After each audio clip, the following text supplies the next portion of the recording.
Good day, Crime Talk aficionados. My name is Scott Reisch, and this is Crime Talk, the most fact-driven, unbiased, true crime channel. Now, we're often imitated these days, but never duplicated. First on the docket, father of the missing Summer Wells says, stop the negativity. Second, Richard Sherman receives a PR bond. Third, a woman held captive by her Tinder date. Fourth, another teacher violates his position of trust. Illinois no longer wants to be the false confession capital, at least for minors. A judge describes this conduct as bizarre and horrific. And then finally, our dumb criminal contestant of the day, a recap of our contestants throughout the week to see who you crown as the dumb criminal contestant winner of the week. Let's talk about it.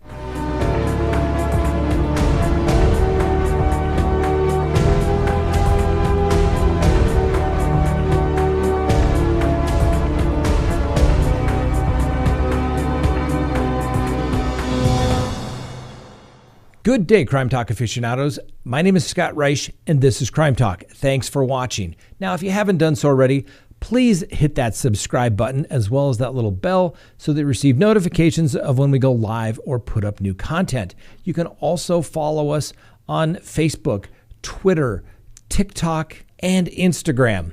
Please follow us there. All right. And also, if you can't watch us here, you can download Crime Talk on any podcast provider. We're there on all of them. All right, let's get to the docket. All right, the father of missing 5-year-old Summer Wells is telling everybody to stop the hate. That's right. Summer Wells, the 5-year-old Tennessee girl, disappeared from her home on June 15th. So here we are 1 month and a day later. Investigators have received, as they described, over 980 tips, but no progress has been made for the location of little Summer. Now, Summer is 3 feet tall and weighs about 40 pounds. At the time she went missing, she was wearing gray pants, a pink shirt, and may have been barefoot. Her blonde hair is believed shorter than what is in the picture below, but hopefully it would help somebody identify Summer. Both of Summer's parents have criminal records in other states, and there's been some speculation and rumors that have swirled around, particularly on social media, indicating that maybe the parents should be people of interest, and I'm sure the police have looked at them. No charges have been filed, so you must give them the presumption of innocence. Well, Don Wells, the father of Summer, made a statement today, and he said the negativity on social media, the attacks on my family, and the misinformation being circulated is not helping to find Summer. He went on to say that people on social media are only adding to the pain the family is going through, and it's affecting his other children who are already hurting, end quote. Now, the police are looking into a red pickup truck, possibly a late 1990s Toyota, which may have been in the area of Ben Hill Road on June 15th and 16th. It had a full-size ladder, racks, and white buckets in the bed. The police are not saying this is a person of interest, just someone that may have some information or they think maybe may have seen something around that time. If you have information, contact the police, but don't waste their time on complete speculation and hunches versus real evidence. Well, yesterday we brought you the 911 call for Richard Sherman, and I think most people agreed that commented in the comment section that the 911 dispatcher could probably use a little more patience and just being a little more civil to people on the other end who are obviously going through a traumatic time. I understand they need to keep the situation calm and get the information that they need, but you still need to have a little empathy for the circumstances. Well, Richard Sherman was arrested, and the judge said that he is an upstanding member of the community despite these most recent allegations, and Mr. Sherman received a PR bond. He's due back in court later today for multiple return of charges, which is probably going to include DUI and resisting arrest. He was originally arrested on attempted burglary. Like I said, we brought you the 911 call. Now you can take a look at the conduct or part of the conduct that got him arrested. Fortunately, he didn't go in the house, because once you break the plane of the door of the house, then you truly have a burglary.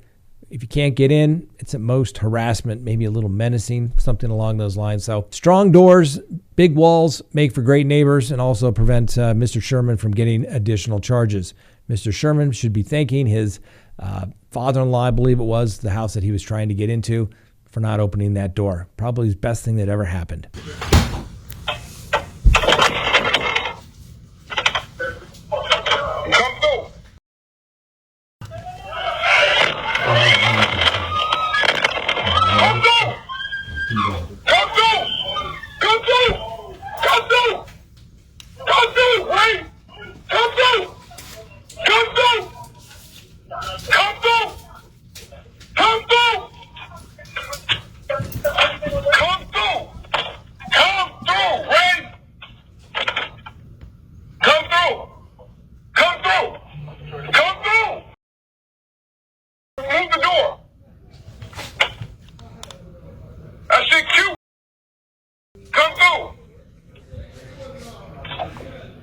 That shit real cute.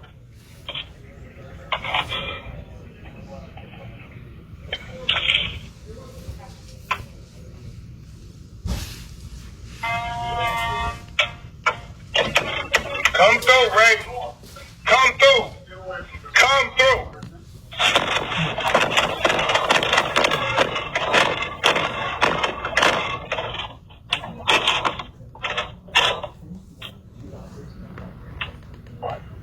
All right.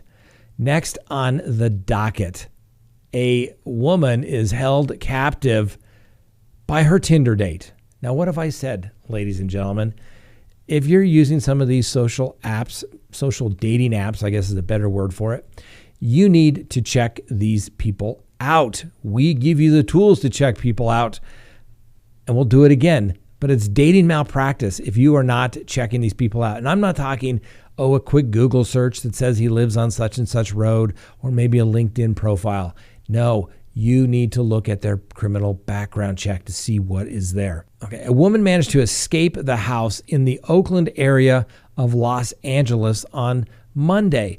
And when she escaped, she went screaming down the street, shaking, crying for help, and she was pretty incoherent. But what they were able to figure out was that she was escaping from someone who had been holding her against her will. She ran for several blocks, according to bystanders, begging for someone to help her. Little concerning, no one really stopped to help. The police were ultimately contacted. They say that they have a suspect in custody and that they're investigating the matter. The suspect in this particular case, his name has not been released, but it's alleged that the man that was holding this unidentified woman against her will, they had met on Tinder when she escaped. She was running down the street, and that a man drove up to her and pulled up to the car and threatened to kill her. Scary situation. Fortunately, it's now in the hands of the police. Hopefully justice will be done.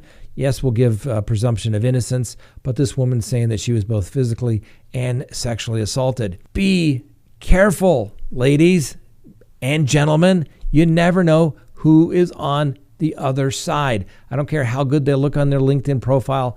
Check their criminal history.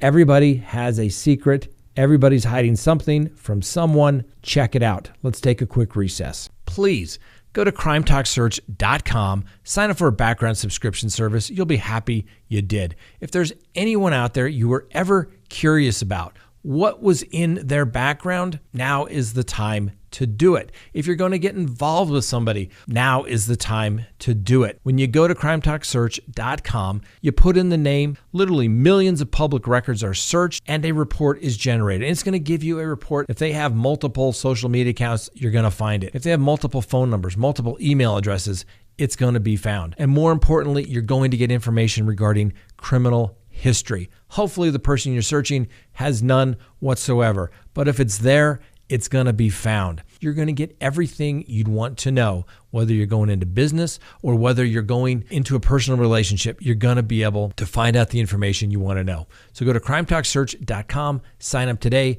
You'll be happy you did. Next on the docket, another teacher violates his position of trust. Mark Sherman Allerson, who was a former teacher, was sentenced yesterday to 10 years in prison and will have to register as a sex offender for life. He was sending sexually explicit emails to an 8th grader. Really? An 8th grader. He was 50 years old at the time. Once again, what does an 8th grader have any interest in a 50-year-old? None. Mr. Allison knew that. He preyed on young kids. In this particular situation, he would not only send sexually explicit emails, he would apparently rub up against the young girl while he was hugging her in class. Of course, that was just being the good, caring, sensitive teacher. He purchased her some sex toys and brought syringes to school in an attempt to, get this, draw and drink her blood. Okay. Fortunately, Mr. Allison was charged after he was arrested and now is going to prison. Once again, the overall theme here is be careful. Just because somebody is in a position of trust like a teacher doesn't mean that they are doing what is best for your children. You have to be careful. Talk to your kids about this. It happens too often, ladies and gentlemen, and it's preventable. Next on the docket, the state of Illinois no longer wants to be the false confession capital, at least for minors. Governor Pritzker signed a bill into law barring the use of common interrogation tactics on suspects under 18 years of age. And what are those common deceptive interrogation tactics? That's right, like promising leniency or insulating the existence of incriminating evidence during interrogation. Now, this goes into effect on January 1, so your minors are still going to be lied to up until that date. Now, I've got a real problem with the police lying. They're supposed to be doing it better and cleaner than the next guy, but there's actual Supreme Court case law that goes back to the early 70s where this was challenged, and the Supreme Court said it's okay to lie to a defendant. It's okay to tell him that your co-defendant was next door and he was telling everything, so you might as well roll on him as well. You know, the old promises for leniency. Let me tell you, no cop can make a promise for leniency to anyone. You say, oh, really? If that's the case, as attorneys do, say, then let's get the United States attorney or district attorney in here and have them put it on paper. If it doesn't appear on paper, it didn't happen. So now the police in Illinois can't do it to minors. They can still do it to adults. And perhaps maybe that is why Illinois, particularly Cook County, right there in the Chicago area, has been known for the fact that they are the false confession capital of the world. Maybe it could be because of all of the tactics that are used, that maybe people don't have much trust in the police, particularly there in Chicago. And we all know the Chicago Police Department's very busy.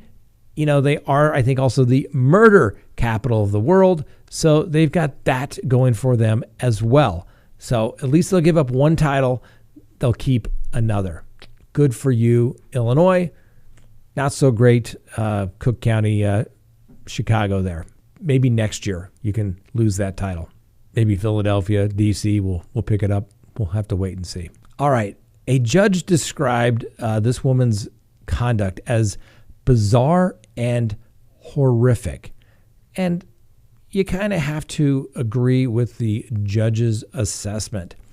So Dolly Hendricks was convicted by a jury of her peers of first-degree murder. Now, what was alleged and what was proven from some body cam video, a tractor trailer that had a video going. Well, when Miss Hendricks smashed into a 68-year-old gentleman by the name of Andres Claudio. Now, he is apparently the father of two of Miss Hendricks' children. Apparently, he asked for a ride. She goes over there, picks him up. An argument ensues regarding money. Can you imagine why? Anyway, when Mr. Claudio gets out of the car, Miss Hendricks smashes over him and drags him about 30 feet before she drove away without assisting him. Miss Hendricks was found on her porch by the police, apparently quite relaxed. The defense of the case was, she intended to run him over, Mr. Claudio, but she didn't mean to kill him. Jury didn't believe it, and it's the act itself that warrants the punishment, not what you actually intended for the circumstances. So when you run somebody over, you're intentionally doing that, and it could be serious bodily injury or it could be death. Both you could be convicted for by a jury, and that's what took place here. Now, what did Miss Hendricks have to say for herself at sentencing? Well, I was upset. I was frustrated. I felt disrespected and ignored. She said that her thinking wasn't clear before she did it, and she just reacted. She stated that her psychosis kicked in, and that must have happened when she drove up to pick him up because they began arguing about children and money. Claudio reached into his pocket for his keys, apparently. She thought he was maybe reaching for a weapon. The judge basically said, bizarre and horrific, life in prison. That basically sums it up. Yes, a little bizarre. And when people say I was upset, I was frustrated, I felt disrespected and ignored, that is no reason to drive over somebody and then drag them. And by God, if you do, you certainly want to give aid so that, unless it's maybe a dark street, nobody's going to know who did it. But here you're on video, you better stop. It's going to look a lot better at your sentencing that you gave aid. Just a little word of advice there. I'm not saying to run anybody over, but if you do, be smart. Be smart. All right, let's get to our dumb criminal contestant of the day. Then we'll recap our dumb criminal contestants for the week.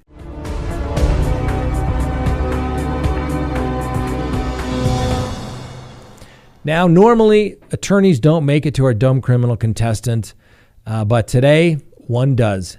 Eugene Fahrenkrog. Eugene Fahrenkrog is our dumb criminal contestant of the day. Why is he our dumb criminal contestant? Was he not an attorney? No, he was an attorney, but he was appearing in front of St. Louis County Circuit Judge John Bourbonis. And apparently, Mr. Fahrenkrog, he told the judge to go F himself, rhymes with Chuck. You know where I'm coming from. Yes, that's right. That is contemptuous conduct, and you can be held in criminal contempt. Now, this attorney's been practicing for 50 years, since 1971, and apparently just didn't like the situation with the judge. But I've had lots of those situations. Haven't been practicing for 50 years, but at 50 years, you probably feel like you owe at least one F off to a judge. Wouldn't that be nice? But this particular case didn't work out so good. Mr. Fahrenkrog was sent to jail for 1 week and declined any comment. Now, Mr. Fahrenkrog, I like your style in the sense that you figure, hey, I've been doing this a lot longer than this judge. He's probably is wrong, and you just told him to F off. I admire it. Wouldn't do it because I don't want to go to jail. Probably going to be sanctioned through the bar as well. Anyway, sir, you are a dumb criminal contestant of the week. We'll see if you can meet or exceed the competition throughout the week. Let's do a quick recap of our dumb criminal contestants of the week. Mr. Muhammad Kabir came in on Monday. Remember, he was the guy that was pulled over for speeding and had a suspended license and thought the genius ideas would be to call 911 and say that a male had been shot at the Walmart up the street. Well, the police found no one had been shot. They were able to figure out where the phone call came from. That's right, from Mr. Kabir. And he was arrested for making false alarms. Tuesday, Connecticut teenager Hollister Tryon broke into his high school's online yearbook database and changed the yearbook quotes of classmates to Hitler quotes. That's right. Wednesday, Justin Pope stole a ring from his then girlfriend and then pawned it for $4,500 to go buy her a new ring. The two are no longer together. The theft took place some 2 years ago, so I guess she just figured out that her ring was purchased by the sale of her stolen ring. Tough move there, Mr. Pope. Thursday, 76-year-old creepy guy Vincent Kopasek, who sexually abused a 15-year-old who was sitting in the seat in front of him on a plane from Bozeman, Montana to Austin. And then we had the bonus. Remember Eric DeTige? He was kind of an update. We updated him, the infamous pickle packing perv who was pleasuring himself with a pickle. Well, he got credit for time served and indecent exposure, just a little bonus. And then obviously our attorney today, Mr. Farringking, who told the judge to go F himself. Bold move there, counselor. Bold move. All right. I'm telling everybody, you don't tell the judge to F off. I've seen it. Some judges, particularly if somebody's in custody, maybe with a little bit of mental health issues, will give somebody a pass. But normally, most judges say, oh, no. We're going to stop that right there because you get more of what you tolerate. And if you tolerate that and don't punish it, you'll get more of it. It's kind of like crime, ladies and gentlemen. All right. That's all we have for you today. We hope you have a wonderful weekend. We'll see you next week on Crime Talk.